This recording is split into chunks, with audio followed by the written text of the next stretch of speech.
Sige, start natin. Ako nagugupit sa sarili ko, bumili ako ng sarili kong razor. Kasi yung pagupitan sa Saudi, parang 30 reals, which is 300 pesos. So, ang ginawa ko, bumili ako ng clipper ko, ako nagugupit. Mga anong taon yung nasa abroad ka, Boss Art? 2002, 2003. Tagal na pala. Oo. Nangilang taon ka din doon? 4 years. 4 years. Pero yun yung 4 years na bumuo ng buhay ko. Marami ako natutunan doon. Lahat ng pinakamahirap na pwedeng mangyari sa akin, nangyari doon. Pero, kami kong natutunan. Siguro, dahil din doon sa mga pangyayari na yun, kaya rin naging tama yung mga desisyon ko papuntang 01 Moto. Magmamotor talaga ako, pero yung disiplina kasi, bago ako umalis ng Pilipinas, wala akong disiplina noon. Kumbaga pagdating, alam mo naman tayo mga Pilipino, di ba? Pag sumahod, May tawag dyan eh. ang tawag ko dyan, Tony Stark eh. Tony Stark. One day millionaire. One day millionaire eh, di ba? Niyayabangan pa yung boss kasi sahod. Yabang. Tapos kinabukasan, nakatunga nga. Oo, nakatunga nga, boss pa advance. So, ganyan ang disiplina ko dati talagang. Yung tipong, alam mong walang patutunguhan. Kaya nakita ko yung sarili ko noon, sabi ko, kung hindi ako aalis sa lugar na to, hindi magbabago ang buhay ko. Kaya bigla akong nag-abroad, kahit maganda yung trabaho ko. Bigla akong nag-abroad, hindi dahil hinahabol ko yung kita. Kumbaga, hinabol ko yung ano ko doon. Gusto mo lang makita yung talagang sarili mo doon. Oo, hinanap ko yung sarili ko doon. Kasi parang, ganito ka na lang habang buhay. Pag sumahod ka na 15, ubos pera. Wala ka ng sariling gamit. Masaya ka lang. Kaya sabi ko, ano bang kailangan kong gawin para matakasan ko tong cycle na to? Doon ako napunta sa ibang bansa. Pero okay naman dito yung buhay mo, pero umalis ka pa rin talaga. Oo, okay naman yung buhay natin. Hindi naman katulad nung iba nating kababayan na talagang sadlak. Pero ako kasi may pangarap ako na sabi ko, kung ako lang ang maayos, paano naman yung mga nasa paligid ko? Ang natutunan ko, ang na-realize ko, parang kailangan mo muna magsakripisyo talaga eh, bago mo mabuhat yung mga nasa paligid mo. Kasi kung sabay-sabay mo silang bubuhatin, wala kayong mararating eh, mababaw lang. Unahin mo muna yung sarili mo. Unahin mo muna yung sarili mo talaga. Yun yung ginawa ko sa Saudi, yun din natutunan ko doon. Siguro yung mga natutunan ko kasi sa buhay, pag nakatikim ka ng pinakamalupit na hirap, doon ka gagaling eh. Kaya inuong ko yung buhay sa Saudi without purity na ano bang yung magiging future work ko doon? Magiging laborer lang ba ako doon o hindi? Bali, nung nag-Saudi ako, tinignan ko lang talaga nun yung yung disiplina. Pero may trabaho ka na talagang, pag alis mo sa Pilipinas, may sigurado ka ng trabaho. Oo, actually maganda trabaho ko dito nun. Art director ako. Hindi, pag alis mo dito, pagpunta mo sa ibang bansa, sa abroad, meron din. may sigurado ng trabaho pagdating doon. Oo, pero ang dami nagtatanong sa akin noon, bakit mo pinagpalit yung maganda mong trabaho sa Pilipinas? Totoo lang yung sahod ko sa Pilipinas noon, halos tabla sa sahod ko sa Saudi. Kaya nagulat sila lahat, ba't mo ginawa yun? Ba't pinili mo yun? Sabi ko, lakihan ng sahod ko rito, wala naman nagbabago sa buhay ko. Siguro dapat magbago ako ng lugar para may magbago sa buhay ko. Kasi ilang taon na ako dun eh. Walang nangyayari. Yung influences ko, pare-parehas lang. Kaya, punta ako sa ibang lugar. Pero, nagbablog ka na noon nung nagpumunta ka ng ibang bansa. Yan, speaking of vlog, nung nag-start si 01 Moto, nagbablog na talaga ako. 2008 pa lang, nagbablog na ako. May GoPro na ako na China doon. China, yung mga 8 megapixel. Yung pag nanginig. Yung uso dati. Oo, yung pag napag, kala mo, mamatay na yung video. Wala pang stabilizer ba yan? Oo, nagbablog na ako noon. Wala nga lang salita, pero nakarating na ako noon sa iba-ibang parte ng Pilipinas. Ang passion ko sa pagbablog, gusto ko talagang mapakita yung mga pinupuntahan ko. Kaso yun nga, napasama ako dun sa pag-evolve nung pagbablog.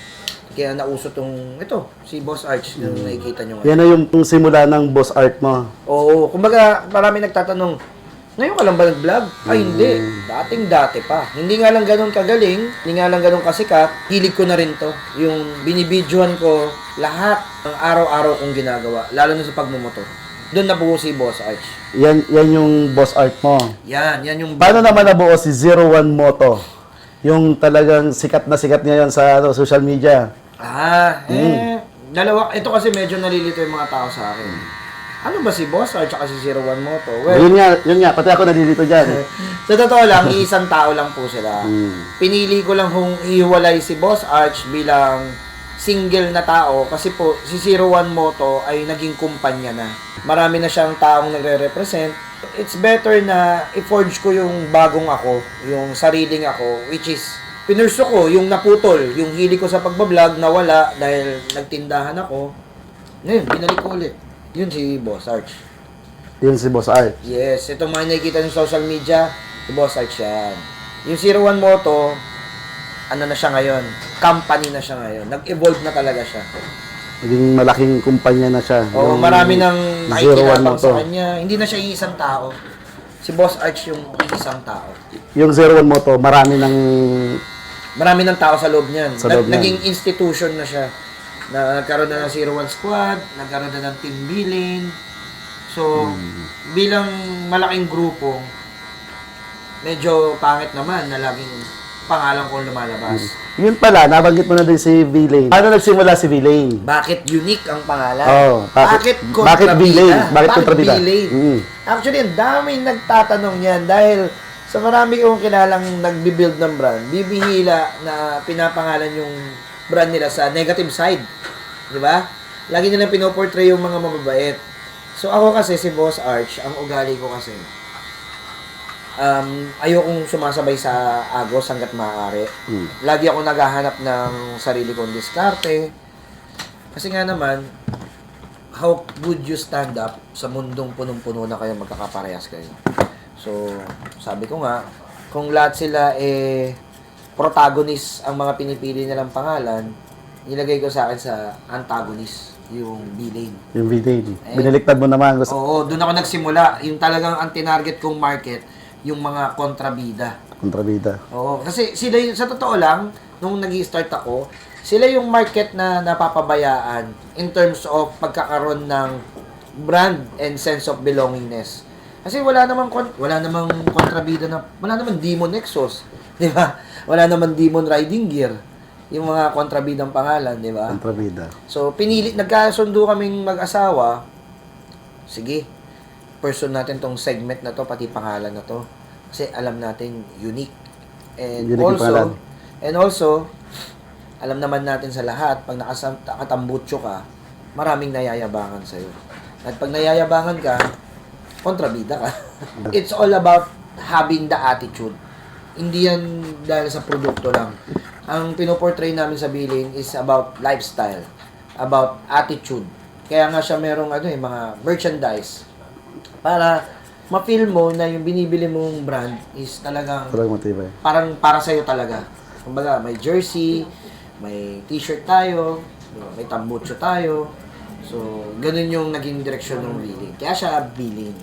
Ngayon, proud ako na kaya kong sabihin na yung mga tambutso namin, 80% ngayon, sarili na namin gawa.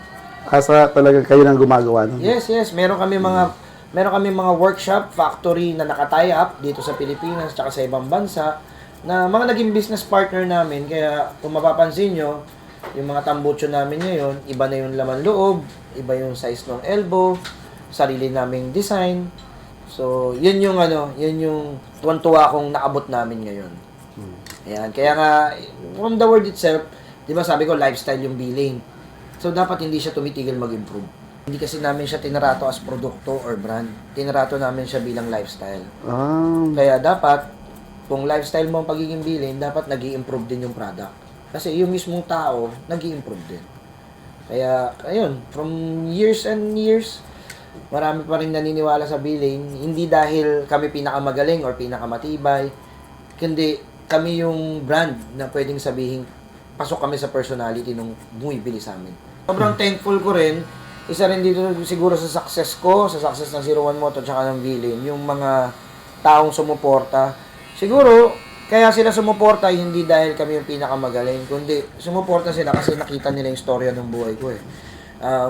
Alam mo naman ng mga tao, laging sumusuporta yan sa mga taong nagpapakitang nagsusumikap.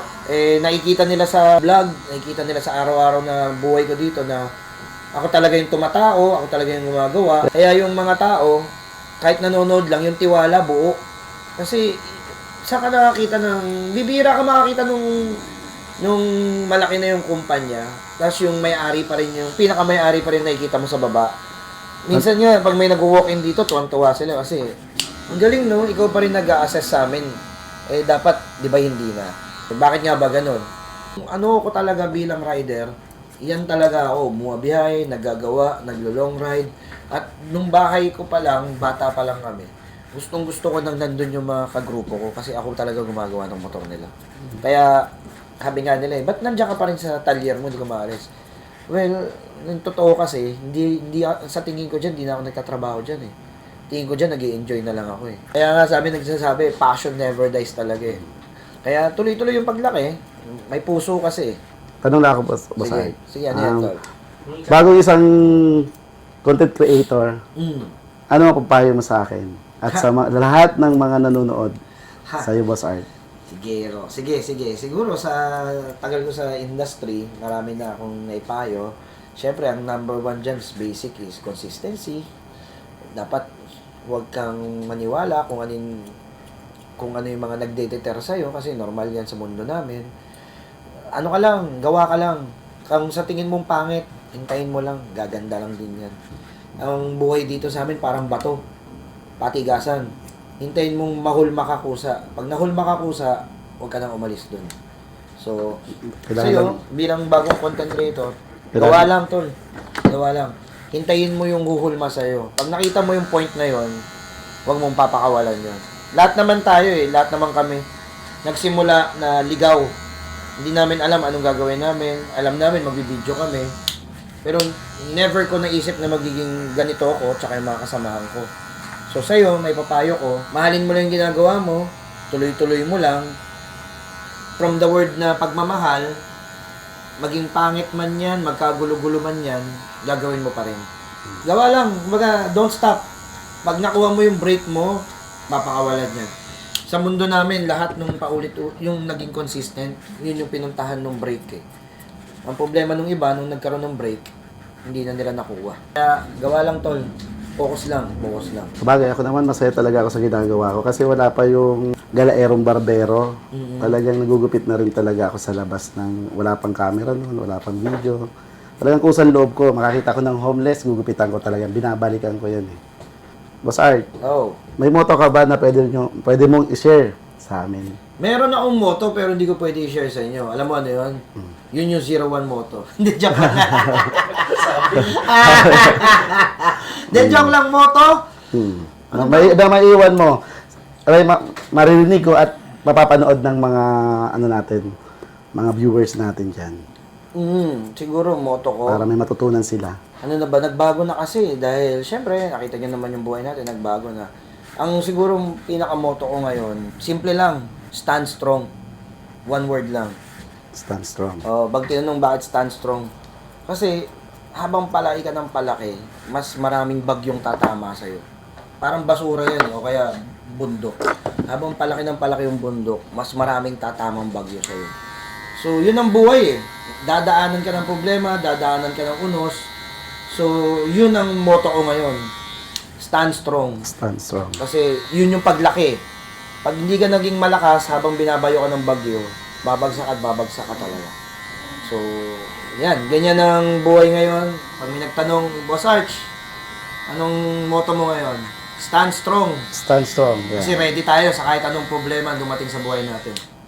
Ito pala, Boss Art, pinabibigay sa'yo ng, ano ba to? Night shift. Yan. Yan. Night shift cookie. Night shift cookies. Yan. Tapos ito. Bigyan natin shoutout to. Tapos ito yung, yung, to? galing kang Bicol, di ba? Oo. Ayan. Baka maintindihan mo yan. Basahin mo. Masarap to eh. Hindi, yun Yung masiram. Masiram.